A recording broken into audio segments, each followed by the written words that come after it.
Bem-vindos à primeira edição do Ténis Magazine. Neste programa vamos dar uma vista de olhos pelo Open da cidade da Póvoa de Varzim, o torneio com mais prize money.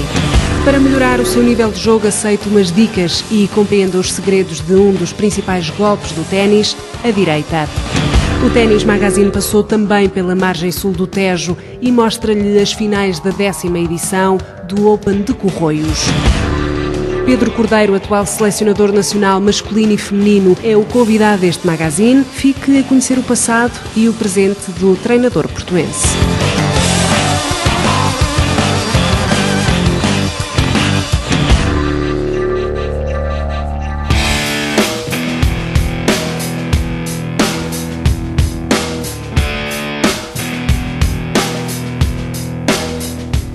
Olá, sou o Pedro Cordeiro, bem-vindos ao Ténis Magazine.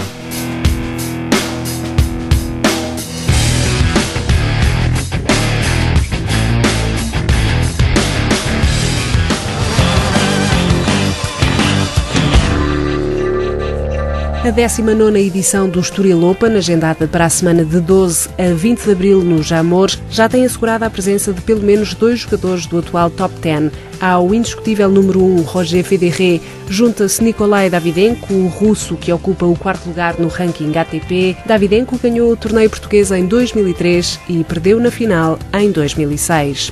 O regresso da jovem tenista lusa, que recentemente completou apenas 15 anos, ao Sony Ericsson Open, dotado de mais de 3 milhões de euros em prémios monetários, acontecerá no final de março. Michelle foi de novo contemplada com um convite para um quadro principal em que, na época passada, ganhou na primeira ronda a uma adversária do Top 50.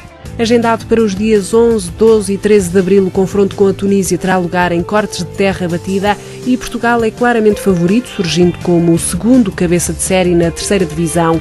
Tudo indica que o selecionador Pedro Cordeiro venha a convocar Frederico Gil, Leonardo Tavares, Gastão Elias e Rui Machado para o encontro com a equipa africana. Bom, curiosamente, o meu avô materno já jogava ténis. Portanto, eu lembro das primeiras raquetes que viram, aquelas raquetes antigas, que o punho ainda era em madeira. Lembro de ter lá, ver isso em casa.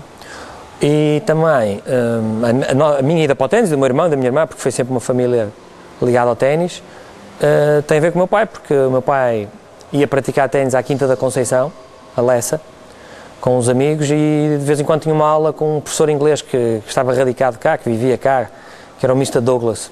O meu pai, na aula que tinha com ele, logicamente nós íamos com o meu pai, não é? Eu e o meu irmão, andávamos para lá ou a jogar futebol, ou a jogar ténis, o que fosse.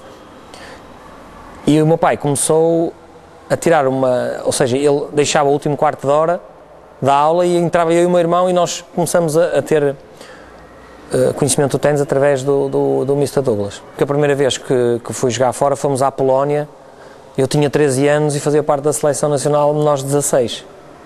Curiosamente, nessa pool estava a França, que o número 1 era exatamente Yannick Noah, que nessa altura foi campeão da Europa, 16 anos. Eu jogava com uma raquete júnior, não eram as raquetes também normais júnior, e o Noah achou muita graça, porque acho que ele nunca tinha visto alguém jogar com uma raquete júnior numa seleção, e ofereceu-me 3 raquetes dele, uma marca francesa que ele jogava. Surgiu a hipótese de participar no torneio internacional Monte Carlo Sub-14, em que ganhei. Portanto, foi esse torneio, consegui vencer o torneio. O Nuno Marques também o venceu passado alguns anos. Portanto, era um torneio com alguma referência na Europa. Penso que hoje em dia já não tem esse peso que tinha. A vida em Monte Carlo era caríssima para nós.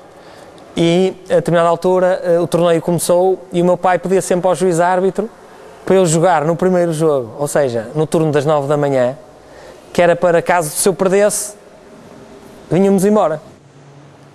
Azar dos meus pais, teve que esperar até sábado, porque fui ganhando eliminatória e, portanto, tive que ficar até sábado. É sempre cativante, é que eu joguei a final no corte central, exatamente antes do Borg ter disputado a final com o Vita Gerolaitis. Tive 18 meses a cumprir o serviço militar e aí foi para mim o primeiro grande, porque logicamente estou animei sem competir a nível internacional para perto do comboio. A apostar numa carreira da ATP, digamos assim, fui o pioneiro. E pronto, vão-se cometer alguns erros exatamente porque não tinha ninguém que me orientasse, não é? O norte-americano Andy Roddick continua a deter o golpe de serviço mais rápido da história do ténis. Numa eliminatória da Taça Davis em 2004, o jogador do Texas viu a sua bola atingir a impressionante velocidade de 249,4 km/h. A primeira edição do Open Cidade da Póvoa de Varzim teve como protagonistas da final feminina Neuza Silva, ao fundo na imagem, e Magali Delattre. O corte principal da Academia de Ténis da cidade poveira foi palco de um encontro entre duas jogadoras que se conhecem na perfeição e treinam várias vezes juntas. Neuza Silva surgiu como primeira cabeça de série e deu continuidade à larga hegemonia que vem revelando a nível interno. A setubalense não perde em provas de âmbito nacional desde maio de 2006 e foi pelo parcial de 6-4 que dominou o primeiro set, cujo último ponto acabamos de assistir e conquistado através de um soberbo amorti. No segundo set repetiu-se o domínio de Neuza, apesar da boa réplica de Magali, só que a história voltou a escrever-se e foi pelo parcial de 6-4 que a campeã nacional sentenciou o encontro. Foi um bom torneio, acho que foi dos melhores torneios a nível nacional em que eu participei, sempre com bastante público, temperatura, o ambiente esteve espetacular. E espero que seja para continuar e espero que volte mais vezes à Póvoa. A final masculina proporcionou um conflito de gerações. Nuno Marques, de 37 anos, 14 anos mais velho do que Leonardo Tavares, voltou a revelar-se bastante competitivo, apesar de ocupar agora o seu tempo com a carreira de treinador. Uma final que também colocou frente a frente o mestre e o aluno. Nuno Marques é igualmente o treinador de Leonardo Tavares e talvez por essa razão o seu pupilo entrou algo nervoso na contenda. Nível de jogo elevado, bom ritmo de ambas as partes e muito equilíbrio marcaram uma final em que Leonardo Tavares venceu o primeiro set por 6-4. Nuno Marques reagiu com um 6-3 no segundo, acabando Leonardo por levar a melhor na terceira e decisiva partida, novamente por 6-4.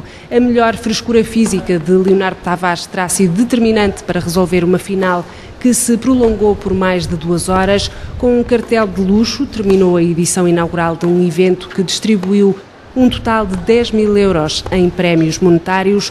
O Open da cidade da Póvoa de Varzim tem todas as condições para se transformar numa das principais referências do circuito de provas, com prize money do calendário nacional, e foi com mais uma habilidade técnica, um vôlei em amorti, que Leonardo Tavares fechou o encontro e esperou pelo mestre para o habitual aperto de mão. Entramos os dois um bocado nervosos, acho que não jogámos o nosso melhor ténis, mas lutámos os dois bastante e acho que tanto ele como ele estamos um bocado desgastados, mas acho que foi uma boa final.